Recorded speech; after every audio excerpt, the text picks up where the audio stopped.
प्रेमाची गोष्ट या मालिकेच्या 28 फेब्रुवारीच्या भागामध्ये इंदिरा सांगत असते चोरी केली हिने. यावरती आता तिला माधवी सांगते चोरी काय चोरी, काहीही शब्द वापरू नका हा, तिचे दागिने आहेत, तिचेच दागिने घरातून घेणं याला चोरी म्हणतात का? इंदिरा म्हणते हो, पण तिने सांगायचं ना, सांगून मला घ्यायचे दागिने, असे लपून छपून का घेतले? 4 दिवस ही सगळी थेरं चाललेत. माधवी म्हणते गप्प बसा हा, हे थेरं वगैरे असे अपशब्द मी माझ्या मुक्ताच्या बद्दल ऐकून घेणार नाही. मला माहिती आहे ना माझी मुक्ता कशी आहे ती. आता हा सगळा वादविवाद सई ऐकत असते आणि सईला खूप वाईट वाटतं. माधवी सांगते माझ्या मुलीवरती पूर्ण विश्वास आहे. पुरुषोत्तम म्हणतो मुक्ता अगं आता खरं काय आहे ते सांग बरं, म्हणजे बघ ना लोक तुझ्यावरती अविश्वास दाखवायला लागलेत, जे काही आहे ते सगळं सत्य सांग. यावरती माधवी म्हणते पुरू त्या लोकांमध्ये मला नको हं धरूस, कारण आपली मुलगी बोलली किंवा नाही बोलली तरीसुद्धा मला माहिती आहे की माझ्या मुलगी काहीही चुकीचं करणार नाही. माझ्या मुलीवरती माझा पूर्णपणे विश्वास आहे. असं म्हणत माधवी आता इंदिराच्या विरोधात जाते. तोपर्यंत सई इकडे खूप घाबरलेली असते. त्याच वेळेला आदित्यचा सईला कॉल येतो. आदित्य म्हणतो सई कशी आहेस तू? यावरती सई रडतच म्हणते आदित्य दादा मी ठीक आहे. त्यावेळेला सावनी फोन घेते आणि म्हणते काय ग सई बाळा तू का रडत आहेस, काय झालंय नक्की? असं म्हणत ती आता सईकडून फोन बोलायला घेते. तोपर्यंत सई सांगते काही नाही, इंदिराजी मुक्ताईला बाहेर काढायला निघालेली आहे, मला ना मुक्ताई पाहिजे. यावरती सावनी म्हणते मुक्ताई अगं का बाहेर काढायला निघाले, आणि तुझी मुक्ताईला बाहेर काढलं तर मी आहे ना तुझी सावनी मम्मा. यावरती सई म्हणते नाही मला ना तू नको आहेस, मला ना फक्त मुक्ताईच पाहिजे, आणि ती फोन कट करते. इकडे आदित्य म्हणतो काय झालं मम्मा? यावरती सावनी म्हणते बघ ना माझ्या विरुद्ध त्या लोकांनी सईला भडकवलेलं आहे. आदित्य म्हणतो सोड ना तू हा विषय. यावरती सावनी रडत म्हणते कसं आहे ना, तू जसा माझा मुलगा आहेस ना तशी तीसुद्धा माझी मुलगी आहे, मला तिच्याबद्दल पण वाईट वाटतं ना. यावरती आदित्य म्हणतो आय हेट सागर कोळी, मी जेव्हा मला वेळ मिळेल ना तेव्हा त्याला धडा शिकवणारच. इकडे आता सावनीचा प्लॅन यशस्वी होतो. आपल्याच मुलाला त्याच्याच बापाविरुद्ध भडकवण्याचा सावनीचा प्लॅन पूर्णपणे यशस्वी होतो. इकडे आता मुक्ता गप्पच बसून चाललेली असते, ती काहीच बोलत नसते. तोपर्यंत इंदिरा बडबड करते आणि म्हणते सारखं तेच बोलून मिनी पण कंटाळा आलाय, म्हणजे आम्ही सारखं तेच बोलतोय, तुला तेच विचारतोय, आणि जिली बोलायला पाहिजे ती मात्र गप्पपणे बसले. यावरती माधवी म्हणते मग आपण पण जरा शांत बसूया की. यावरती इंदिरा म्हणते ही अशी नाही ऐकायची, चल आई एकविरेच्या समोर चल, तिथे ना शपथ घे, आई एकविरेची शपथ घे आणि सांग काय केलंस तू दागिन्यांचं. आता मात्र मुक्ता धर्मसंकटामध्ये अडकते. आई एकविरेची शपथ घ्यावी तरीसुद्धा आपण खोटी शपथ कशी घ्यायची, आणि नाही घ्यावी तरीसुद्धा कशी घ्यावी. मग ती आता माधवीकडे येते, माधवीला मिठी मारते आणि आई मी काहीही चुकीचं नाही केलेलं आहे, माझ्यावरती तू विश्वास ठेव बरं. माधवी म्हणते बाळा काहीही झालं तरी माझा तुझ्यावरती पूर्णपणे विश्वास आहे. इंदिरा म्हणते बघितलं तुमची मुलगी, म्हणजे इथे आई एकविरेच्या समोरसुद्धा शपथ घ्यायला तिला घाबरते, म्हणजे हिच्या मनातच खोट आहे ना. यावरती माधवी म्हणते तुम्ही माझ्या मुलीबद्दल काही बोलू नका, मला खात्री आहे ती काहीतरी आहे गोष्ट ज्यामुळे ती आपल्याला गोष्टी सांगत नाहीये. काय बोलताय तुम्ही? यावरती मात्र आता इंदिरा बोलते ही माझ्या घरात राहणार नाही, चल आत्ताच्या आत्ता इथून चालती हो. यावरती माधवी म्हणते तुम्ही हिला घराबाहेर काढणार? तुम्ही काय हिला घराबाहेर काढणार? मी हिला माझ्यासोबत घेऊन जाते. यावरती बापू म्हणतात हे बघा माधवीताई तुम्ही एक काम करा, आत्ता सध्या मुक्ताला तुमच्या घरी घेऊन जा, मग आम्ही तिला घरातून आणू. यावरती माधवी म्हणते खेळ आहे का? आत्ता न्या नंतर आणा ती वस्तू आहे का? ते काही नाही, आमचं आम्ही ठरवू काय करायचं ते. असा पवित्रा घेत माधवीसुद्धा आता इरेला पेटते. तोपर्यंत सावनी खूप खुश असते आणि हर्षला म्हणते आज मी खूप खुश आहे, कारण ना माझ्याकडे खूप मोठी गुड न्यूज आहे. सांगू का, मुक्ता आणि सागर यांचं लग्न मोडलंय. हर्ष म्हणतो मोडलं की मोडणार आहे? यावरती सावनी सांगते जवळजवळ मोडल्यातच जमा आहे, मी आग लावली होती त्याची ठिणगी अचूक पडलेली आहे.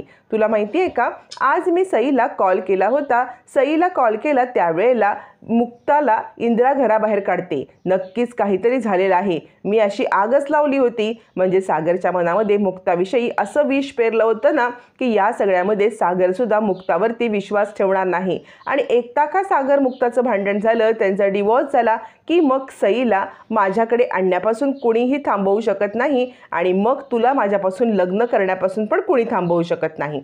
असं म्हणत सावनी आता हर्षला त्याच्या वचनाची आठवण करून देते की सईला इकडे आणल्यावरती तो लग्न करणार. आणि हर्ष मात्र सावनीच्या या सगळ्या कपट कारस्थानाला पाहतच असतो.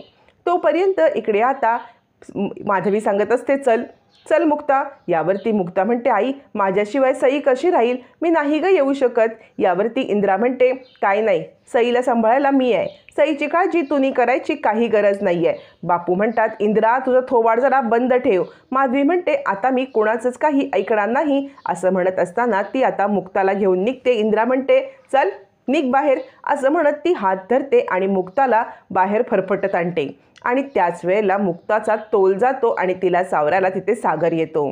सागर मुक्ताचा हात धरतो. त्यावेळेला इंदिरा म्हणते, बरं झालं सागऱ्या तू आलास ते. म्हणजे बघ ना, तू जाऊन किती वेळ झाला तरीसुद्धा तोपर्यंत ही मुलगी काही बोलायलाच तयार नाही आहे.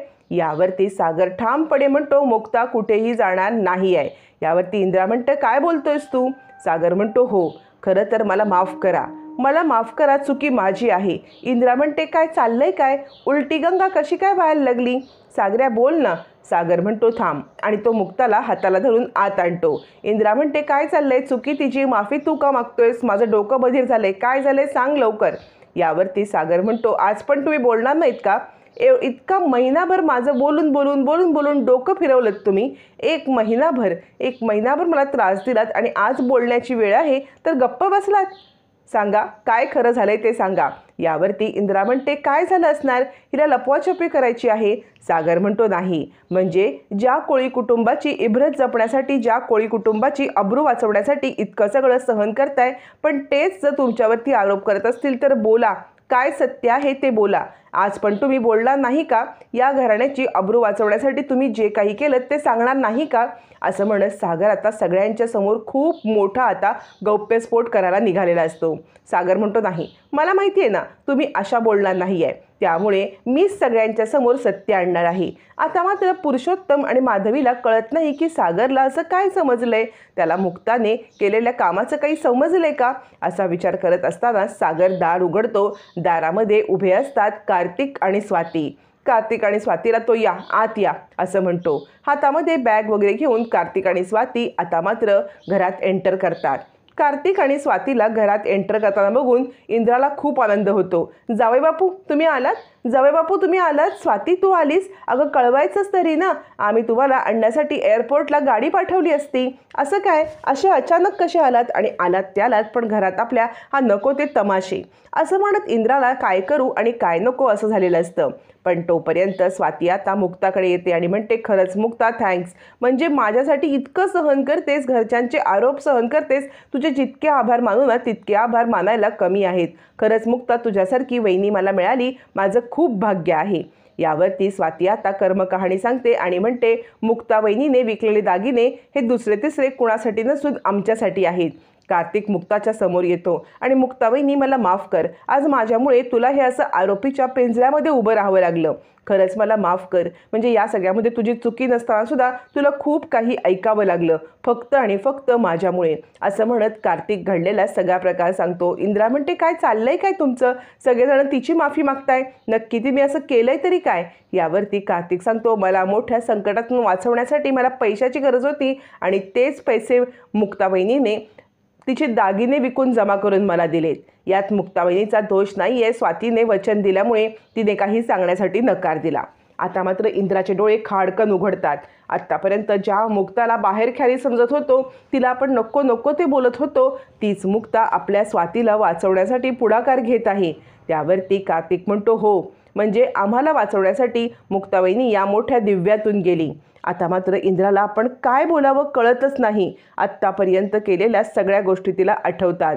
त्यावरती कार्तिक म्हणतो ती आम्हालाच मदत करत होती, आम्हालाच मदत व्हावी म्हणून सगळे दागिने विकण्याचं तिने नाटक केलं. स्वाती सांगते, मम्मी तुला माहिती आहे का, आज जर आम्ही सुखरूप असू ना तर त्याला कारण मुक्ता वहिनी आहे. मुक्ता वहिनीमुळे आम्ही आज सुखरूप आहोत. खरं तर आपण तिचे आभार मानायला पाहिजेत.